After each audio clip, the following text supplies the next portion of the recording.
Hi, this is Mark at Ding Dong's Garden. It's springtime and our willow bed is starting to grow out rapidly. We've got about 100 different types of willows in here, and I just wanted to take a few minutes and point out some of the things that we're excited about and a little bit about maintaining a willow bed. This is Hakuro Nishiki. It's a dappled willow, and I'm excited about it this year because it's taken a while to start growing more vigorously. But this year we've got a lot of vigorous growth, and it's on this part of the plant it's still a little green, but it's changing into the white and pink. But on these shoots down below you can really see the pink foliage coming through. I'm not sure why it is a little slower to take hold and grow, but maybe it's because it just doesn't have as much chlorophyll. It does the energy producing chlorophyll, there's just not as much of it in the plant, so it's not as aggressive.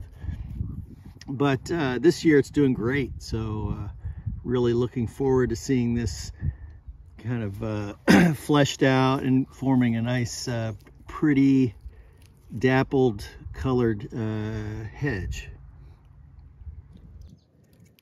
Another variety that we did a video on, but we're excited to see it as it gets bigger and bigger every year, is the Fantail willow.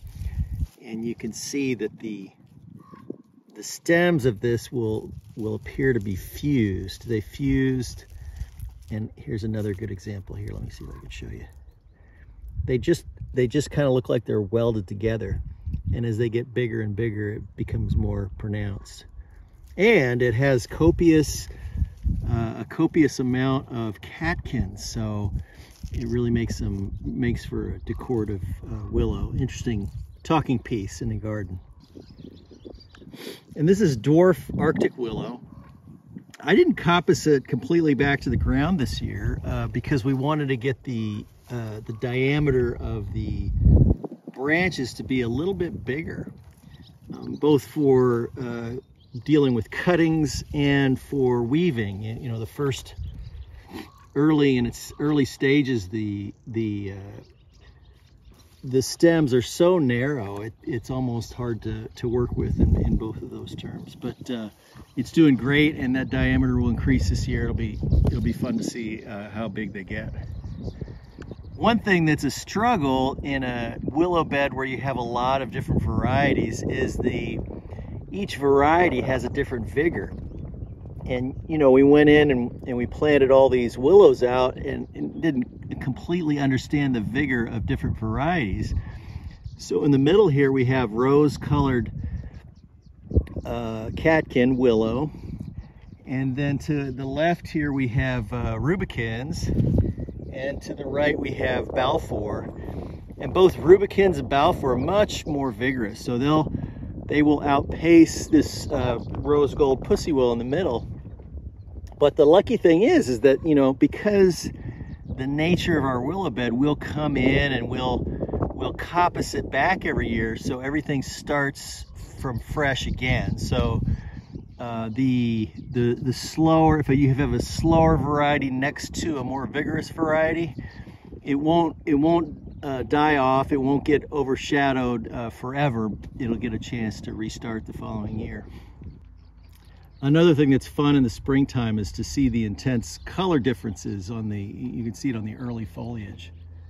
So this is Oka willow, this is Americana, and this is Irette. Irette and Oka are both Salix purpurea, and yet they've got a much different color in their early foliage, which will lead into a different color and texture for their rods.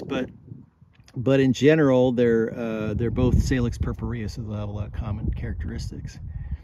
And then Americana is a different willow, but it's got a pretty foliage early in the spring. So you can kind of imagine these, if you did use these as hedges, they'd all have kind of a different color to them in the spring when they're growing out.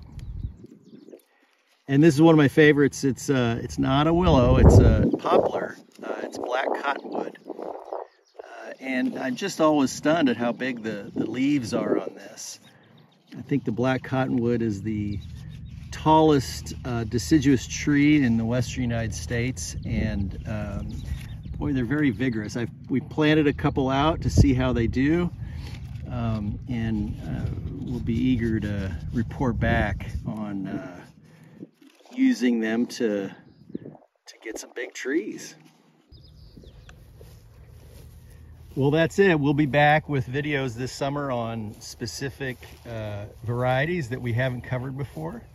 But if you have any questions about specific items during certain parts of the year, just let me know in the comments below, and then what I can do is maybe I can go out and get a short video and put a link to it to respond to your comments.